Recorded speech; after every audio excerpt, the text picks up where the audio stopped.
"Hey, look alive, button pusher!" The words rang out across the humming technical bay, loud enough for half the shift crew to hear. Specialist Claire Donovan, 35 years old and already tired of being invisible, didn't flinch. She kept her eyes on the glowing radar screens in front of her, fingers moving methodically across the console. Petty Officer Miller, 23, all muscles and swagger, leaned against the bulkhead with a smirk. His buddies, 3 young techs barely out of school, snickered as they adjusted their headsets. "You make a fine decoration for that chair, Donovan," Miller continued, tossing a protein bar wrapper into the trash can and missing by a foot. "Bet the Navy put you here just so the equipment doesn't get lonely. I mean, come on, you ever done anything besides sit there and count blips?" The laughter rose, bouncing off the steel walls. Someone muttered, "Chairwarmer Claire," and the nickname stuck instantly. Claire adjusted her headset calmly. "Your left radar band is off by 2 points, Miller. Might want to fix that before your next shift review." The smirk on Miller's face faltered for a second before returning. "See? Human calculator. Knows the buttons. Still doesn't make you Navy material." They thought they were clever. They thought mocking her was harmless. But Claire Donovan knew what none of them bothered to ask: why she was here, in the shadows of a carrier with 5,000 souls aboard, instead of where she once belonged. She had been a candidate in the Falcon Flight Program, an elite naval training initiative for carrier-based pilots. For a year she had flown simulators, learned air combat tactics, and lived with her head tilted toward the sky. She could still feel the throttle grip in her hand, still hear the simulated roar of jet engines in her ears. But one mistake, one freak training malfunction, not even her fault, had ended all of it. She had been grounded, shuffled into the technician corps, buried where no one would see her. Now she was Chairwarmer Claire, the woman who sat in the corner, quietly making sure the ship's electronic eyes never blinked. She let Miller and his crew laugh, because mocking her meant they weren't watching closely enough to notice that Claire was working on something far bigger than a radar scan. Hidden behind her bland reports and silent nods, she had been rewriting the way the carrier's secondary rescue systems functioned. The ones nobody else cared about. The ones that had failed in too many drills. The ones command never had time to fix. And Claire Donovan was almost done. Because sometimes the smallest voice carried the biggest warning. And sometimes the one who looked like she didn't belong was the only one keeping everyone alive. The technical bay settled into its usual drone after Miller's laughter faded, the glow of monitors casting pale light across tired faces. Claire worked quietly, logging radar sweeps, updating the electronic warfare database, and calibrating the carrier's threat detection system. It was routine work, important but invisible. No one cared how the dots appeared on the screen, only that they did. No one asked who kept the algorithm sharp, or who caught the subtle anomalies before they became threats. To the officers, she was a ghost. That suited her, for now. When her shift ended, Claire lingered in the bay, pretending to organize cables while the others filed out. The chatter of younger techs faded down the corridor until the compartment was hers alone. She exhaled. Finally, sliding into a back workstation, she connected her personal tablet. The screen pulsed with lines of code only she understood, a shadow program she had been developing for months. Not officially sanctioned, not authorized, not even acknowledged. Her project, a full rewrite of the secondary rescue missile launch system. The Navy treated it like an afterthought, a backup for emergencies. But Claire knew better. In drills, the system failed more often than it worked. Power drains, circuit confusion, targeting errors. And when a pilot's life depended on it, a backup wasn't good enough. Her solution was a hybrid protocol, redundant code layers that allowed the system to bypass faulty circuits and adapt to live conditions. Faster targeting, automatic wind compensation, streamlined input. It was elegant, efficient, and completely unauthorized. "You'll get court-martialed if they ever catch you," her only friend, Ensign Riley Tran, had warned her. Riley was a signals engineer, sharp-minded but careful. Too careful. Better court-martialed than watching someone drown because the computer froze, Claire had replied. Now, she ran another simulation. Numbers scrolled, virtual missiles deployed in a digital ocean. Her code adjusted trajectory mid-flight, accounting for wind shear. The beacon landed within 5 meters of the target zone. She smiled faintly. One day, the Navy would thank her. Or court-martial her. Maybe both. Until then, she was just Chairwoman Claire. And that invisibility gave her the freedom to prepare. Because somewhere out there, in the dark expanse of ocean, disaster was waiting. And when it came, she would be ready. Claire had learned long ago that the past never stayed buried. It lingered in whispers, in smirks, in the unspoken question behind her crewmates' eyes, what is she doing here? They didn't know. Nobody here did. But at night, when the carrier's corridors emptied and the sea stretched black and endless beyond the hull, she still replayed the moment that had broken everything. It was her final qualification run in the Falcon flight program. A brutal series of high-speed maneuvers in the simulator, meant to mimic worst-case dogfighting scenarios. Claire had been on edge but confident. Her instructors had praised her precision, her instincts, her ability to think 2 moves ahead. She'd felt unstoppable. The run began perfectly. Barrel rolls, target acquisition, missile evasion. Her simulated jet danced through the skies like it was part of her. Then, without warning, the HUD glitched, numbers froze, alarms screamed. The program stuttered, then pitched her into a spin. Claire's hands flew across the controls, executing every textbook recovery maneuver. Nothing worked.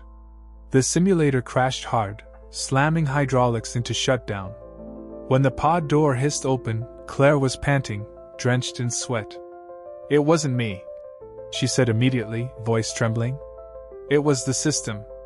The diagnostics failed mid-run. Check the log." But no one checked. The board of officers declared pilot error. She had overcompensated, they said. She had panicked. One mistake in a program that tolerated none. 2 weeks later, Claire Donovan's dream evaporated. No more jets. No wings. No call sign. She was reassigned to the technician corps like a piece of broken equipment filed away into storage. She remembered packing her locker in silence while the others avoided her gaze. Only one person, her instructor, Captain Alden Reeves, had pulled her aside. "You're sharp, Donovan," he had said quietly. "But sharp knives cut both ways. Sometimes the Navy doesn't care who's right. Sometimes it only cares who takes the blame." Those words lived with her now, echoing through every mocking laugh in the radar bay. So she learned to disappear. To be the ghost in the system. To hide her brilliance behind quiet nods and unremarkable reports. But inside, the pilot in her never died. She still thought like one, fast, precise, adaptive. She still dreamed in flight paths and escape vectors. And every line of code she wrote into her secret project was her way of climbing back into that cockpit. Not with wings this time. With keys. Because one day, when the Navy's perfect systems failed again, she would be the one to catch them. The drill had been routine, at least it was supposed to be. A mock emergency launch designed to test the carrier's rescue readiness. Nothing unusual. Nothing dangerous. Claire sat at her station, monitoring diagnostics as the secondary launch system went through its scripted cycle. The missiles weren't armed, only simulated, but the computer treated it as real. It was the kind of test she always dreaded, not because of the challenge, but because it exposed how broken the backup protocols really were. And then it happened. The system froze mid-cycle. Warnings cascaded across the console. The missile refused to deploy, the beacon failed to activate, and the drill collapsed into chaos. When the lights steadied and the sirens cut off, Commander Reynolds strode into the bay, jaw clenched, eyes hard as steel. "Technician Donovan," he barked. "Report." Claire stood, her heart pounding. "Sir, the system faulted in the primary circuit board. I have logs." Reynolds cut her off with a raised hand. "Save it. Your inputs triggered the malfunction." That's what the review board will see. She froze. Sir, respectfully, I didn't. You're telling me our $1 million launch system just decided to stop working on its own? His tone was cold, dripping with disbelief. Claire swallowed. She knew how this worked. She had seen it before. The Navy didn't like messy explanations. It liked scapegoats. And Claire Donovan, the quiet woman on the sidelines, already mocked by her peers, was the perfect candidate. By evening, the report was filed. Technician error. Her security clearance was downgraded. Her access to critical systems revoked. It didn't matter that her logs clearly showed the fault wasn't her doing. Nobody wanted to read them. Nobody wanted to hear her voice over the louder ones that dismissed her. When she returned to the bay the next morning, the silence was worse than the laughter. Her colleagues avoided eye contact, whispering as she passed. Chairwoman Claire had become Crash Claire. Even Riley, her one friend, hesitated now. Over coffee, Riley shifted uncomfortably before speaking. Look, Claire, maybe just keep your head down until this blows over. Don't make it worse. Claire nodded, though her chest burned. Keep her head down. Survive. But surviving wasn't enough. She hadn't joined the Navy to survive. That night, she sat alone at her console, running diagnostics on her secret code. Every green light, every smooth simulation, reminded her of the truth no one wanted to hear. The systems weren't broken because of her. They were broken because no one else cared enough to fix them. And she would be ready when the day came to prove it. The Atlantic stretched out in every direction, a black canvas flecked with silver moonlight. The USS Resolute cut through the water with quiet power, its deck a hive of activity even at night. Jets were prepped for night training runs, sailors moved equipment, and spotlights cast long beams into the sea. Claire lingered at the edge of the hangar deck, clipboard tucked under her arm, trying to breathe in the salt air instead of the suffocating weight of her own thoughts. It was easier here, outside the humming confinement of the technical bay. Out here, she could almost imagine she belonged. Almost. Careful, Chairwoman. Miller's voice called from the catwalk above. He and his friends leaned over the railing, grinning. Don't trip and fall in. Radar techs aren't trained for swimming rescues. The laughter echoed across the deck. Claire clenched her jaw but said nothing. Silence had become her armor. Still, a part of her ached. She remembered when she had been the one strapped into a simulator pod, training to fly these same F-35s now rolling toward launch.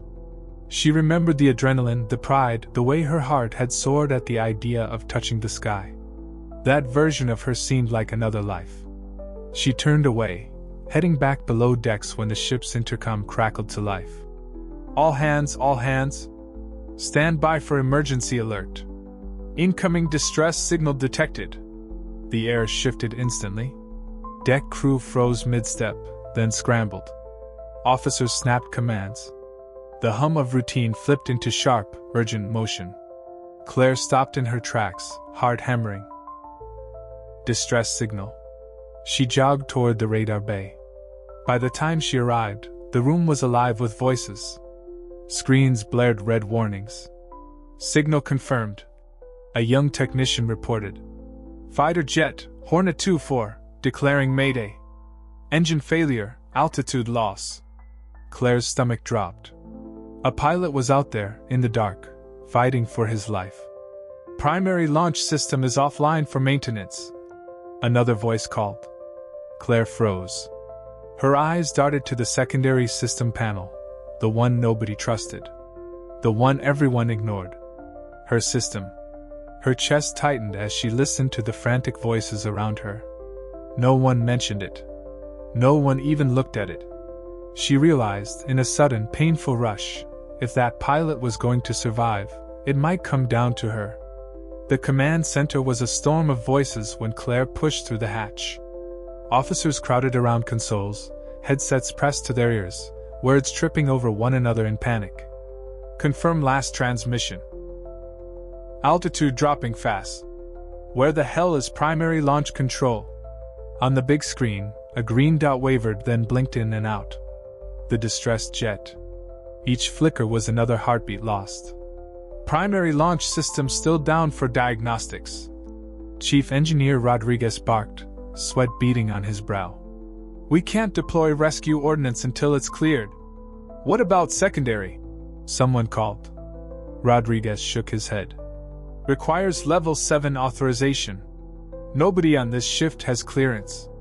A silence followed, thick, deadly. Everyone knew what that meant. They were blind. Helpless. A pilot was about to vanish into the sea while the ship that could save him sat paralyzed. Claire's pulse thundered in her ears. She knew something no one else did. The secondary launch system wasn't useless anymore. She had rebuilt it. She had tested it in simulation after simulation. She trusted it more than the Navy's so-called primary. She stepped forward before she could stop herself.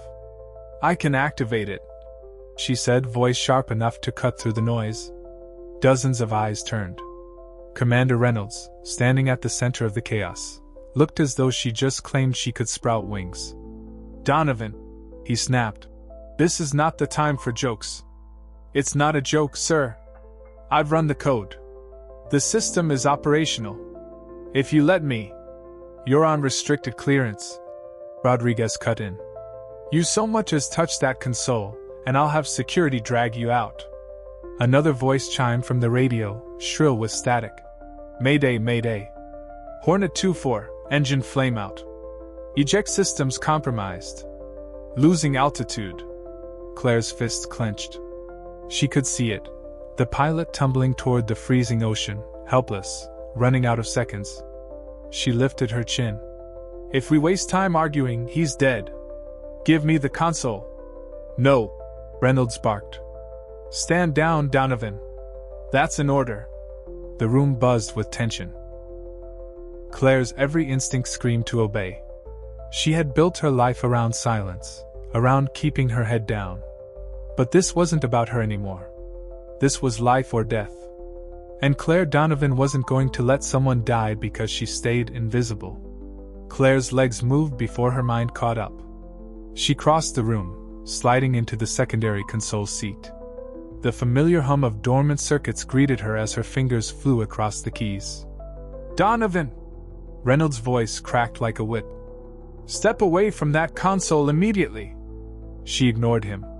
Lines of code scrolled across the monitor, her custom scripts initializing. Every green light that blinked alive sent a surge of fire through her veins. Rodriguez stormed forward, but one glance at the console froze him. The system, the one they'd written off as junk, was coming online in real time. You don't have clearance, he growled. Then arrest me after. Claire shot back, not pausing. But if we wait, Hornet 2-4 is going to hit the water in less than 2 minutes. The intercom crackled again, the pilot's voice ragged with panic. Resolute, this is Hornet 2-4, altitude 500 and falling. Controls unresponsive. Request immediate assist. A tech shouted. Sir, he's below radar lock. We're losing him. Claire's pulse hammered, her eyes darting between the screen and the code. She whispered under her breath, more to herself than anyone else. Come on, come on. The console chimed. System operational. A collective gasp rippled through the command center.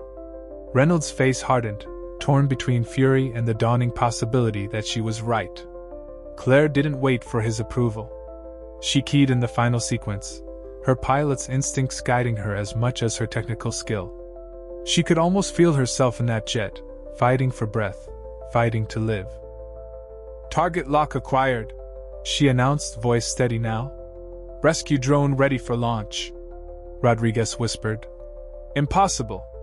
Reynolds slammed a fist against the table. You've opened a system you had no right to touch. Do you understand the consequences? A shriek of static cut him off, followed by the pilot's desperate cry. I'm at 300, please, I don't. Claire slammed the enter key. On the deck above, hydraulics roared to life. A rescue drone catapulted into the night sky, engines flaring as it arced toward the vanishing signal. The room went silent, every eye locked on the main screen. For the first time in years, Claire Donovan wasn't invisible. She was the only thing standing between life and death. The rescue drone streaked across the dark sky, a silver streak cutting against the black Atlantic. Every soul in the command center held their breath as the screen tracked its course, a blinking icon converging with the pilot's fading signal. 200 feet. A tech whispered, voice shaking. Claire gripped the console edge, knuckles white. She knew the math. At this rate, the jet would vanish beneath the waves in less than 20 seconds. The drone's system synced. Automated clamps extended. Impact in 5, 4. A violent jolt of static, then the pilot's strained voice erupted through the speakers. I've got stabilization, drones locked on, altitude holding. The room erupted. Officers cheered, techs slammed hands against desks, pure disbelief echoing off steel walls. Against every regulation, against every doubt, the system had worked. Claire exhaled, her shoulders sagging for the first time in hours. Relief surged through her veins like fire and water all at once. She wanted to laugh, to cry. Instead, she simply whispered, "Got you." The cheers dulled when Reynolds' voice cut in, sharp as broken glass. "Donovan, step away from the console." The room went silent. Claire rose slowly, facing the commander. She half expected irons on her wrists. But Reynolds didn't move, his jaw tight, his eyes unreadable. For a long moment, the only sound was the hum of machinery. Finally, he spoke. Low. Reluctant. "You just broke half the regs in the book, and saved a man's life doing it." Rodriguez muttered under his breath. "Damn near saved us all." Claire didn't flinch. For once, she didn't shrink back into invisibility. She met Reynolds' gaze head-on. "I did what had to be done, sir." He studied her for a beat, then gave the faintest nod. "We'll deal with the fallout later. For now." His eyes flicked toward the screen, where the drone steadied the crippled jet over dark waters. "Good work, Donovan." A murmur rippled through the crew. Respect. The kind she hadn't felt in years. Claire didn't smile. But inside, something shifted. For the first time since the academy, since the accident that had grounded her, she felt it again. The sky wasn't lost to her. And this time, no one could pretend she was invisible.